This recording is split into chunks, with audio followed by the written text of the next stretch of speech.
They handed her the keys to the stone mansion on Willow Creek before the lawyer even finished reading the will. I remember the exact sound. Heavy brass, clinking against the mahogany table like it was nothing. Just a set of keys. Just a house. Just everything I ever wanted to be acknowledged for. And then they turned to me. My mother didn't look at me. She looked at the folder on the desk. The one with the faded green cover. The deed to 40 acres of scrubland behind the old quarry. They called it worthless. I think they believed it too. Or maybe they just needed me to believe it. So I would finally understand my place. The daughter who stays quiet. The one who doesn't ask. The one who gets the dirt. I took it. I signed the paper. I didn't cry. I just felt this heavy, quiet thing settle in my chest. Like a stone I'd been carrying since I was 8 years old, when my sister broke her arm falling off a horse and my mother spent 3 days in that hospital room while I sat in the kitchen eating cold cereal alone. It's funny how you learn to measure love in silence. In what isn't given. In what's handed to someone else with a smile. The mansion had heated floors. A wine cellar. Windows that faced the sunrise. My plot had rocks, thistles, a dirt road that washed out every spring. They called it a settlement, like I was being bought off, like my loyalty had a price tag, and it was dirt cheap. I moved out there anyway, not because I wanted to prove a point. I was just tired of fighting for air in a house that only had room for one daughter. I packed 2 suitcases, left the rest, drove up the gravel road with the windows down, listening to the tires hum against the loose stone. The first night, I slept on a mattress on the floor. The walls were bare. The wind howled through gaps in the old surveyor's shack I'd found near the tree line.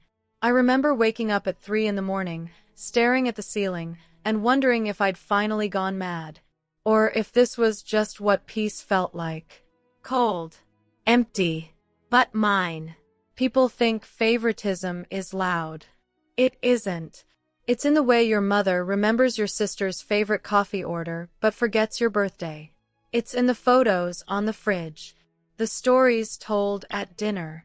The way your father's voice softens when he says her name and flattens when he says yours. I spent 20 years trying to earn it. Straight grades, perfect attendance, smiling through every slight, nodding when they said she was just more sensitive, more artistic, more deserving of the good things. I learned to shrink, to fold myself into the background, until the day they sat me down and told me the land was my inheritance, like it was a consolation prize, like I was the runner-up in my own life. I didn't fight it. Not then. I just started walking the property. Every morning. Boots on, coffee in hand, tracing the property lines with my eyes. The ground was rough. Uneven. Covered in shale and dry creek beds. But something about it felt alive. Not in a poetic way. In a stubborn way. Like it had been waiting. I'd kneel down, pick up a handful of dirt, and just sit with it. Let it sift through my fingers. I didn't know it then, but I was already looking for proof. Proof that I wasn't the discard. Proof that they were wrong. I just didn't know how to read the ground yet. That would take time. And a man who didn't care about family drama. Just rocks. I didn't go looking for him. He just showed up. Late November. Gray sky. A mud-spattered truck parked crookedly on the property line. I was out by the dry creek bed, chipping at a slab of pale rock with a rusted garden trowel, when I heard boots on gravel. He didn't introduce himself right away. Just stood there. Watched me. Then he knelt, brushed dirt off the stone I'd been hitting, pulled out a small magnifying glass from his jacket. Quartz vein, he said. Voice flat, like he was reading a weather report, and underneath that, something else. He didn't smile. Didn't ask why a woman in worn flannel was hacking at bedrock in November. Just asked if I knew what I was sitting on. I told him I knew it was dirt. Worthless dirt. He looked at me then. Really looked. Not with pity. With the kind of quiet attention you give to a map you're trying to read. Dirt doesn't lie, he said. People do. That was the first crack. I didn't know it then. I just felt it, like a floorboard shifting under my weight. I let him walk the property. He moved differently than my father used to. My father walked like he owned the ground. The geologist walked like the ground was speaking to him. He'd stop, press his palm flat against the soil, close his eyes.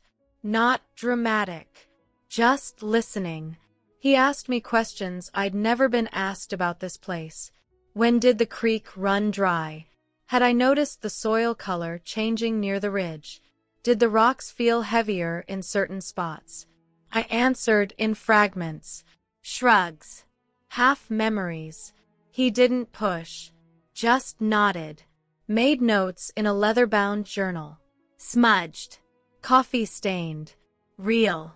Not like the glossy brochures my parents handed me when they bought my silence. I started watching him watch the land. And slowly, the land started talking back.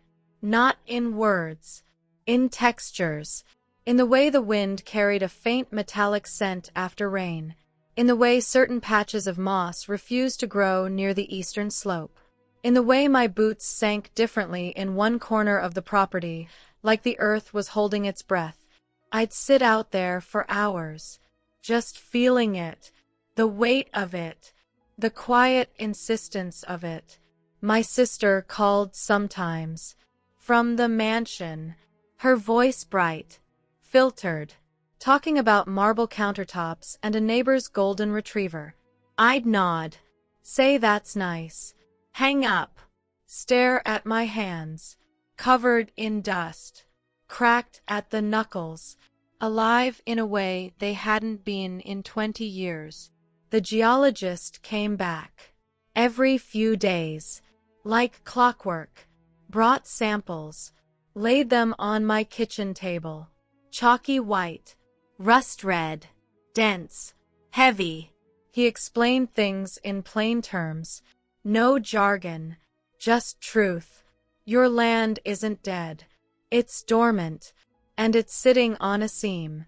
Rare earth minerals, lithium traces, maybe cobalt. The survey they did back in the 80s was shallow.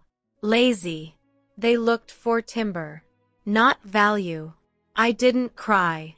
I just sat there, watching the stones catch the afternoon light, thinking about the will, the lawyer's voice, the brass keys, the way my mother said settlement like it was a favor. I asked him what it was worth. He didn't give me a number, just said enough to change the equation. If you're willing to hold the line. I didn't know what the line was yet, but I knew I was already standing on it. I started keeping a notebook. Not for him, for me. Dates, soil conditions, weather, the exact spot where the geologist found the first dense cluster.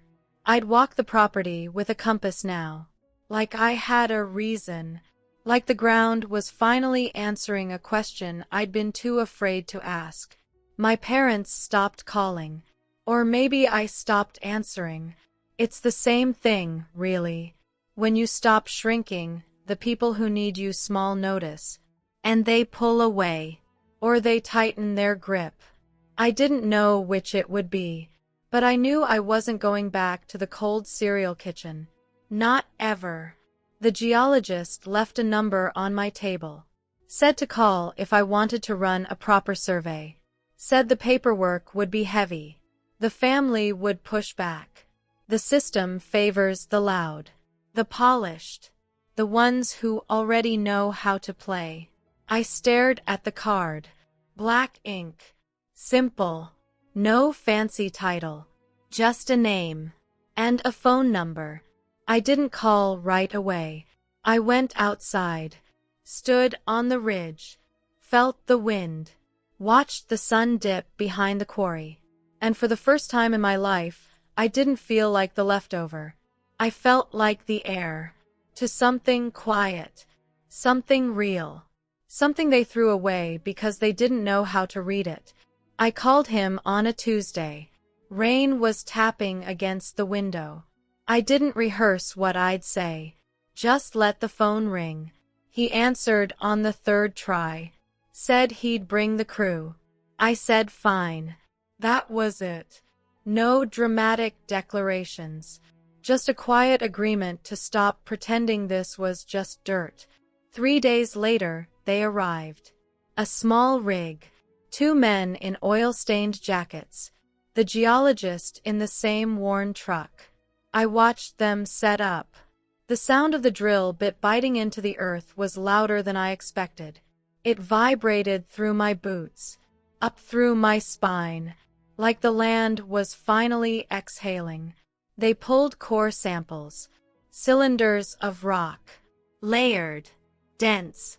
He lined them up on my porch like artifacts, pointed to the dark bands, the crystalline flecks. It's all there, he said. Not a guess, not a hope. It's mapped. It's verified. I didn't touch them. I just stood back. Let the reality settle. This wasn't luck. It was correction. Word travels fast when money is involved. Or maybe it was just the sound of the drill. Or the sight of men in hard hats walking where no one ever walked. My sister called that evening. Voice tight. Different from the marble countertop calls. What are you doing out there? She asked. Like I'd committed a crime. I told her I was checking the property lines. She didn't believe me. Said Mom and Dad were worried. Worried I was making a mistake. Worried I'd ruin the land. Ruin it. Like it was already theirs to protect. Like they'd suddenly remembered it existed. I hung up. Didn't argue. Just watched the drill bit spin. The mud splatter against the casing. The geologist handed me a preliminary report. Bound. Heavy. I sat on the porch steps. Read it under the fading light. The numbers were quiet, but they screamed. Lithium. Cobalt. Trace rare earths. All confirmed. All mine. By law. By deed. By every silent year I'd spent walking this ground while they handed out silver spoons. My parents didn't call right away. They sent an email. Polite. Distant. Asked if we could talk as a family. Like I'd suddenly become family again. Like the land had rewritten our bloodline. I didn't reply. I kept reading. Page after page. Essays. Depth charts. Yield estimates. The kind of document that turns dirt into leverage. Into power. Into a reckoning. I started dreaming about the ground. Not in metaphors. In actual layers. Schist. Shale. Quartz. Fault lines. I'd wake up with dirt on my fingertips. Like I'd been digging in my sleep. Maybe I had. Maybe my body finally knew what my mind had been too tired to learn. I walked the property at dawn. The dew was heavy. The air smelled like wet stone and pine. I knelt where the first sample came up. Pressed my palm flat. Felt the hum. Not machinery. Something older. Something patient. The lawyer showed up a week later. Not mine. Theirs. Drove a sedan that didn't belong on gravel. Wore a suit that looked expensive and out of place. Stood on my porch. Didn't come up the steps. Said they wanted to discuss family harmony. Said the land was complicated. Said there were historical agreements I might not be aware of. I looked past him. At the drill site. At the core samples stacked in plastic sleeves. At the geologist leaning against his truck, arms crossed, watching. I told the lawyer the deed was clear. The survey was complete. The minerals were documented. I didn't raise my voice. I just stated facts, like reading coordinates. He blinked, adjusted his tie, said they'd be in touch, drove away kicking up dust. I watched the taillights disappear. Felt nothing, no triumph, no fear, just the quiet certainty that the ground doesn't negotiate. It just reveals. That night, I sat at the kitchen table, spread the report open, traced the yield projections with my finger. Real money, not mansion money, not jewelry money, the kind of money that outlasts names, that outlives grudges, the kind that doesn't care who your mother loves more. I didn't plan a speech, didn't draft a letter, just packed the report into a folder, locked it in the drawer, closed it. The sound of the latch clicking felt like a door shutting on 20 years of shrinking. I stepped outside. The sky was clear, cold. The stars were sharp. I looked at the ridge, the quarry, the dry creek bed. All of it, mine. Not because they gave it to me, because I stayed, because I listened, because I finally stopped asking for a seat at a table that was never built for me.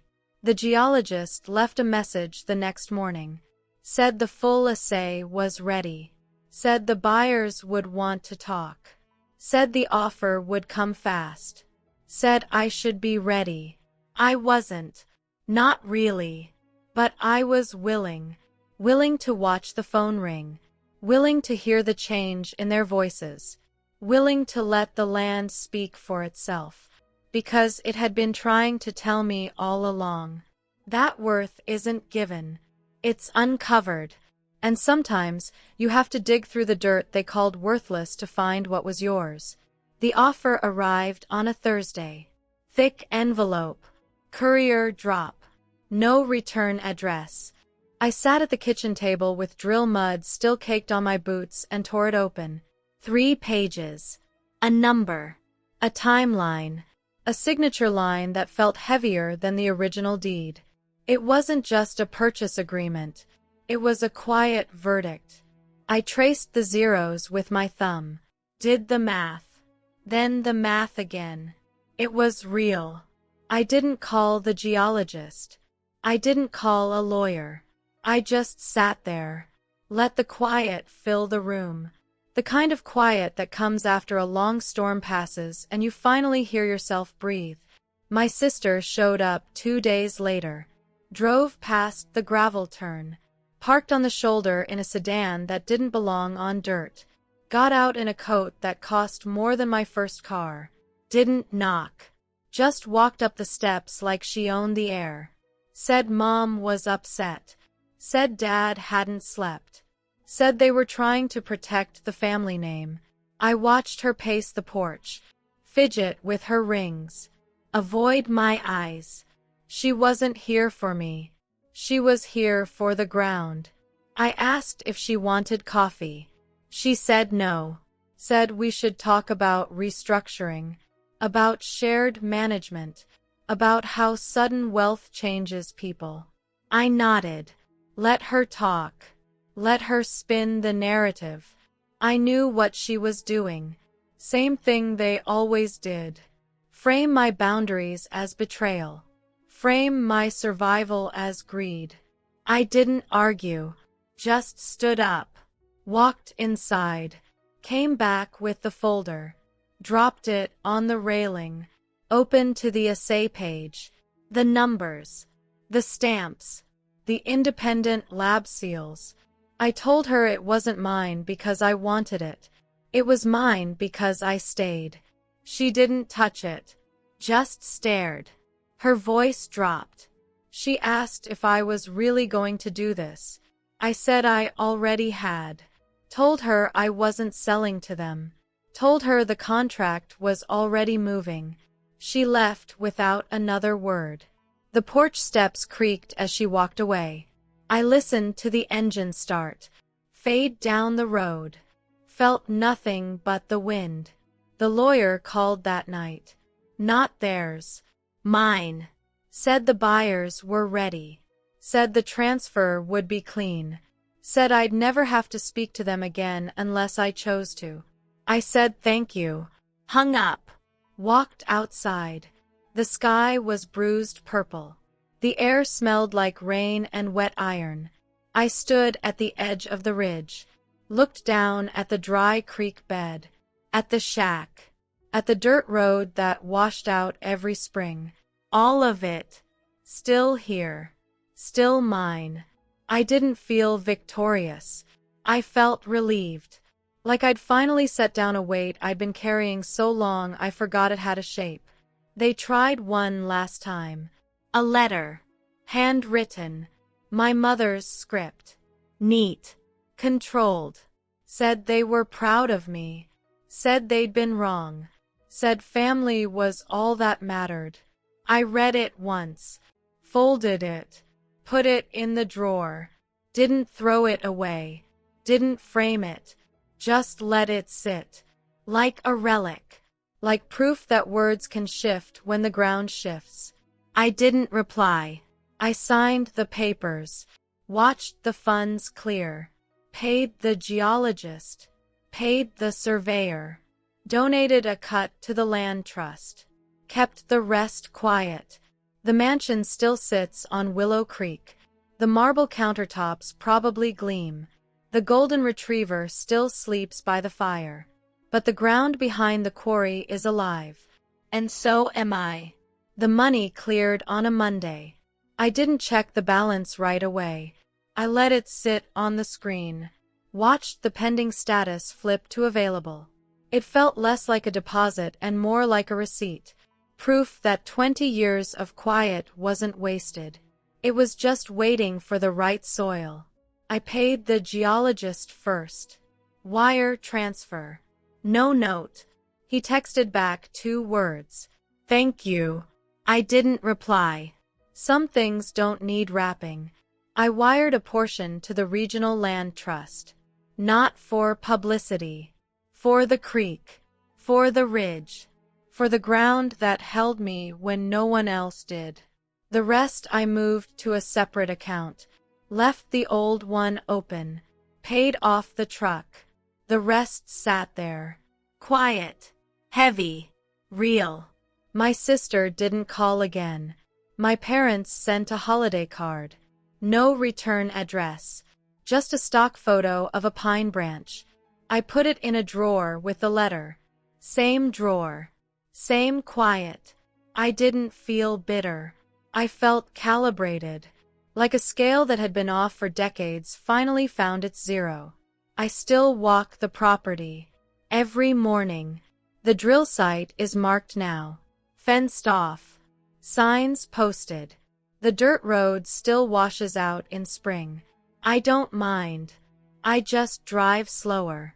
Listen to the tires hum. Watch the light shift across the shale. The mansion still stands on Willow Creek. I saw it once. Driving past. The windows gleamed. The lawn was cut in straight lines. It looked like a photograph. Not a home. Just a stage. And I'm done performing. People ask what changed. Nothing. And everything. I still drink black coffee. Still wear the same boots. Still wake up at dawn. But I don't fold myself anymore. I don't shrink to fit rooms that were never built for me. I don't wait for permission to take up space. The land taught me that. Not in words. In weight. In resistance. In the slow, stubborn truth that what's buried doesn't stay buried forever. It just waits for someone willing to dig. I didn't win. I just stopped losing. There's a difference. Winning implies a game. This wasn't a game. It was a reckoning. And it started the day they handed me the dirt and told me to be grateful. If you're sitting in a kitchen right now, eating cold cereal, watching someone else get the keys, the good room, The soft voice. The place at the table. Keep walking. Trace your own lines. Feel the ground under your boots. Don't argue with people who only value you when it's convenient. Don't beg for a seat, they keep moving. Build your own floor. Lay it on solid rock. Let them see what happens when the quiet daughter finally reads the map. If you've ever had to prove your worth by surviving the dirt they called worthless, drop "I understand" in the comments. Not for me. For the version of you that's still waiting for permission to breathe. I'll see you out here, where the ground speaks. And finally, you're listening. The quiet after the signing was heavier than I expected. Not because I regretted it, because I was finally alone with the truth of it. No more waiting for the phone to ring. No more bracing for their voice.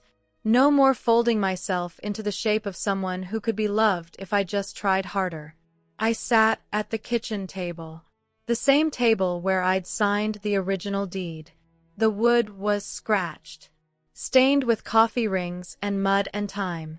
I ran my fingers over the grooves, thought about how we mark surfaces without meaning to, how we leave evidence of where we've been, how the land does the same thing, layer after layer, pressure after pressure, until something solid forms. I didn't feel like a victim. I didn't feel like a winner. I felt like a woman who had finally stopped translating her life into a language they understood, and started speaking her own. I kept the core sample on the windowsill, not as a trophy, as a reminder. Heavy, rough, unpolished. It caught the morning light in a dull, steady way. I'd make coffee, stand there, watch the dust settle on the glass, listen to the wind move through the pines. The property wasn't mine to keep, but it was mine to witness, to honor, to let it teach me what I'd been too tired to learn. I stopped checking my email, stopped scanning the news for their name, stopped measuring my days against their calendar. Time moved differently out here. Slower, truer. I'd wake before dawn, walk the fence line, count the posts, check the soil moisture, watch the frost melt off the shale. There was a rhythm to it, a quiet discipline, not because I had to, because I wanted to, because my body finally remembered what it felt like to move without apology. The geologist stopped by once more, not with equipment, just a thermos and a worn jacket. We sat on the porch, didn't talk about money, didn't talk about contracts, talked about the creek, about how water finds its own path, about how erosion isn't destruction, it's revelation. He said most people spend their lives building walls. The smart ones spend their lives reading the ground. I nodded, let the words sit. I didn't need advice anymore. I needed witness, and he gave it, without fanfare, without expectation, just presence. When he left, I didn't wave, just watched his truck disappear down the gravel road, felt the quiet settle back over the ridge, felt my own breath, even, steady, mine. I started writing again, not letters, not apologies, just dates, observations, small truths. The way the soil smelled after the first hard frost, the exact hour the sun hit the eastern ridge, the sound a branch makes when it finally lets go of the trunk. I didn't share it, didn't post it, just let it fill a notebook. Let it be proof that I was here, that I was paying attention, that I wasn't waiting for someone else to validate my existence. The mansion still stood, the lawn still cut, the photos still framed, but I wasn't in them anymore. And for the first time, that didn't feel like loss. It felt like release, like finally exhaling after holding it for 2 decades. The land doesn't care about bloodlines, doesn't care about wills, doesn't care who gets praised at dinner and who gets told to be quiet. It just sits, waits, holds what's buried until someone is ready to look. I wasn't chosen. I chose myself. And that changed everything. Winter came hard that year. The kind of cold that settles into the bones and stays. I didn't fight it. I just layered up. Wool socks, heavy coat, thermos in my pocket, walked the property line anyway. The ground was frozen solid. Cracked ice over the dry creek bed. Trees stripped bare. It should have felt dead. It didn't. It felt honest. Nature doesn't pretend in winter. It just shows you what's left when everything else falls away. That's when I finally understood what my parents never learned. Value isn't in the polish. It's in the foundation. The mansion on Willow Creek probably looked beautiful under snow. Symmetrical. Controlled. But foundations don't care about symmetry. They care about depth. I pressed my boot into the frozen soil. Felt the resistance. Knew what was underneath. And for the first time, I didn't need anyone else to confirm it. I stopped checking the news for their names. Stopped wondering if they'd mentioned me at dinner. Stopped measuring my quiet against their noise. The phone didn't ring as much. Or maybe I just stopped listening for it. The difference is everything. I read more. Walked more. Sat in the same chair by the window and watched the light move across the floorboards. No performance. No audience. Just the rhythm of a life finally belonging to itself. People think healing looks like a breakthrough. A sudden moment where everything clicks. It doesn't. It looks like Tuesday. It looks like making coffee and not bracing for bad news. It looks like signing a check and not feeling guilty for keeping the money. It looks like standing on your own ground and realizing you don't have to defend it anymore. The geologist never asked for a thank you. Never asked for a share. Just did the work. Left the truth on my table. I sent him a postcard once. Just a photo of the ridge in early spring. Thawing. Green returning. No message. He sent back a single line. Ground remembers. I taped it to the fridge. Not for sentiment. For alignment. We spend so much time trying to convince people we're worth something, when the real work is just stopping the conversation long enough to feel it yourself. The land didn't need me to prove its worth. It just needed me to stop looking away. Same with me. I don't know what happens next. And that's the point. I used to map out every reaction, plan every conversation, anticipate every slight. Now I just wake up, put my boots on, step outside, let the day decide what it needs from me. The buyer's name is on paperwork I haven't opened yet. The funds sit in an account I rarely check. The mansion still sits on the hill. The keys still clink. But none of it lives in my chest anymore. I carry my own weight now. Not the kind that breaks you. The kind that grounds you. The kind that tells you where you stand when the wind picks up. If you're still waiting for an apology that will never come, stop waiting. If you're still trying to earn a seat at a table that was never set for you, step back. Look at your hands. Look at the ground beneath them. The truth isn't in their words. It's in what you're willing to build when they stop talking. I didn't get the mansion. I got the map. And I'm finally reading it.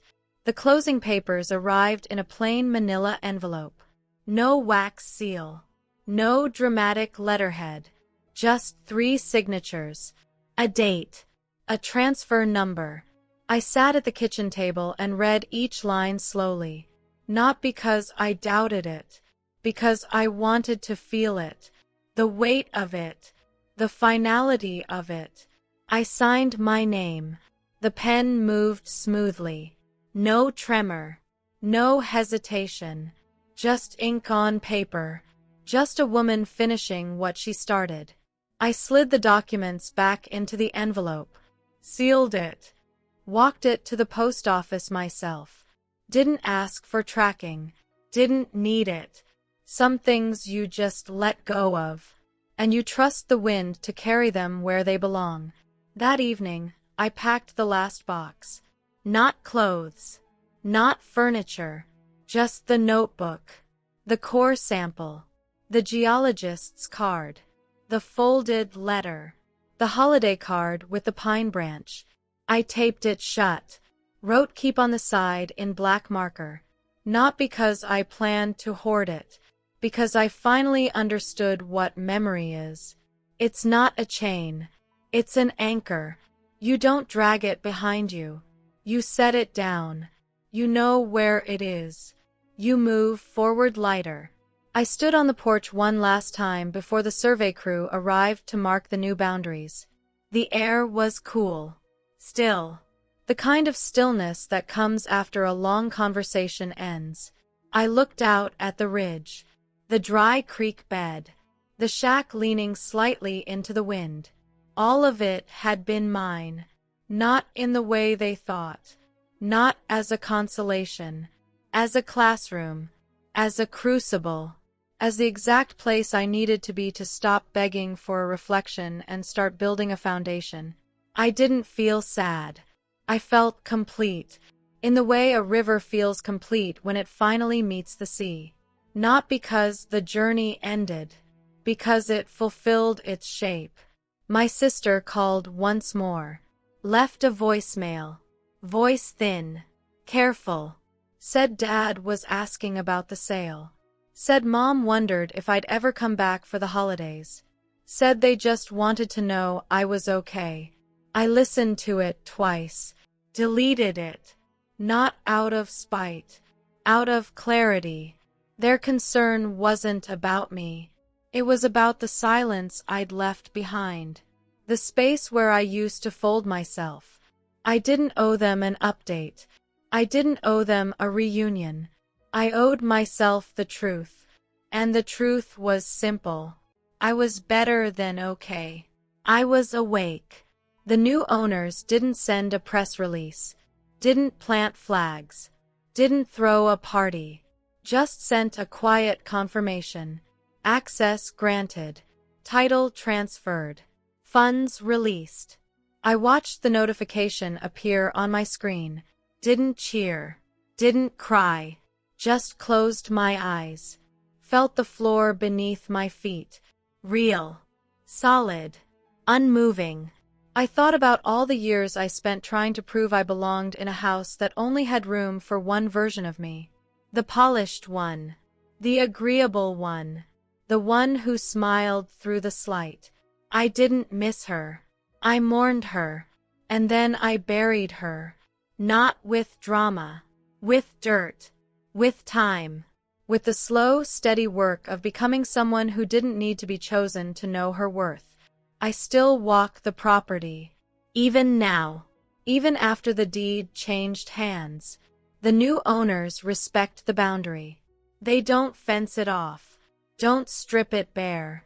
They leave the ridge. The creek bed. The old shack. They know what's underneath. And they know better than to pretend they own what the earth holds. I stand at the edge sometimes. Listen to the wind. Watch the light shift across the shale. I don't feel like I lost it. I feel like I returned it. To itself. To the ground that never asked me to shrink. To the dirt they called worthless. That taught me everything. I don't look back at the mansion anymore. Not out of spite. Out of distance. The kind that grows when you stop measuring your life against someone else's yardstick. The land taught me that. Not in a single moment. In 1,000 quiet ones. In the way the frost cracked on the shale. In the way the wind carried the scent of pine after rain. In the way I learned to sit with my own silence without trying to fill it. I used to think love was something you earned. Something you proved by shrinking. by smiling through the slights, by taking the dirt and calling it a gift. I know better now. Love isn't earned. It's recognized. And sometimes you have to walk away from the table to realize you were the one setting it all along. The money sits in an account I rarely check, not because it doesn't matter, because it already did what it needed to do. It bought me out of the performance. It bought me the space to breathe without apology. I don't buy luxury. I buy time. I buy quiet. I buy mornings where I don't have to brace for a text I know won't come. That's the real wealth. Not the number on the screen. The peace in the chest. The kind you can't put in a trust. The kind you have to dig for. If you're still waiting for them to see you, stop waiting. If you're still folding yourself into shapes that don't fit, unfold. The ground doesn't care about your family tree. It cares about your weight, your presence, your willingness to stand where you're planted and let the truth rise. I didn't get the keys to the good house. I got the dirt, and the dirt taught me how to build. Not walls, foundations, not for them, for me. The wind picks up. The trees shift. The sky turns pale gold. I pull my coat tighter. Turn toward the road. Don't look back. I already know what's behind me, and I finally know what's ahead. I don't keep a ledger of what they took or what I kept.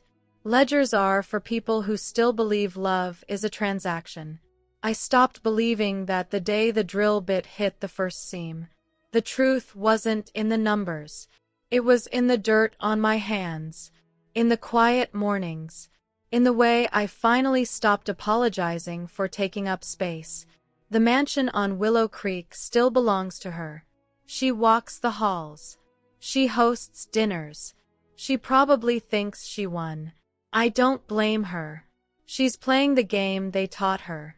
I just stopped playing. And in stopping, I found the only thing that actually lasts. Myself. Unedited. Unasked for. Unbowed. People will tell you to forgive. To reconcile. To leave the door open. I don't close doors out of anger. I close them out of clarity. You can't rebuild a foundation while still holding up the roof for someone else. The geologist never asked for a thank you. He just handed me a lens. I looked through it, saw what was always there, buried, waiting, unnamed. I didn't change the land. The land changed me. It taught me that worth isn't handed down. It's dug up. And sometimes you have to stand in the rain, in the mud, in the quiet, before you realize you were never the discard. You were the deposit. I still wake before dawn. Still drink black coffee. Still walk the fence line. Not to prove anything, just to keep my feet on the ground. The phone doesn't ring with their names anymore. The holidays pass without a call. The mailbox stays mostly empty. I don't miss it. I used to think silence was rejection. Now I know it's just space. And space is where you finally hear your own voice. If you're reading this with your hands still shaking from a will you didn't write, from a room you weren't given, from a love that always had conditions, stop waiting for the keys. Stop waiting for the apology. Stop waiting for the table to be set. Look down. Feel the ground. It's already yours. You just have to stop asking permission to stand on it. Drop, I understand, below if you've ever had to build your own floor while they handed out silver spoons. I'll read it. Not for the algorithm. For the quiet ones who finally decided to stop shrinking. I'm out here. The dirt is real. The silence is over. And the ground is holding us. I don't track the seasons by the calendar anymore. I track them by the soil. By the way the clay hardens in July. By the way the frost cracks in October. By the exact moment the wind shifts from the east and carries the scent of wet pine. The mansion on Willow Creek still stands. I drove past it last week. The hedges were trimmed. The porch light was on. It looked like a postcard. Perfect. Still. Empty in the way a house becomes when it's built for approval instead of living. I didn't feel envy. I felt distance. The kind that settles when you finally stop comparing your roots to someone else's branches. They never called. Not really. A text once. A forwarded article. A vague check-in that never asked for a real answer. I stopped replying to the ones that didn't carry my name. Not as punishment, as preservation. You can't keep rebuilding a floor while the ceiling keeps leaking. I learned that out here. In the dirt. In the quiet. In the slow, unglamorous work of choosing myself. The geologist was right. The ground doesn't lie. It just waits. And when you finally stop looking up for permission, you start looking down for truth. I'm not angry anymore. Anger requires energy. Energy I spent years pouring into a house that only had room for one version of me. I don't regret the years I folded. I just mourn the time it took to unfold. But I'm here now. Boots on. Hands steady. Coffee cooling on the counter. The deed is filed. The boundary is marked. The silence is mine to keep. I don't need a spotlight. I don't need a verdict. I just need to know I'm standing on something real. And I am. If you're reading this with your hands still tired from carrying what wasn't yours to carry, put it down. If you're still waiting for a mother to see you the way you needed her to, stop waiting. See yourself first. Measure your worth by the ground you're willing to stand on, not by the table you're kept from. Drop, I understand, if you've ever had to dig through their silence to find your own voice. I'll read it. Not for the numbers. For the quiet ones who finally decided to stay. The dirt is real. The reckoning is quiet.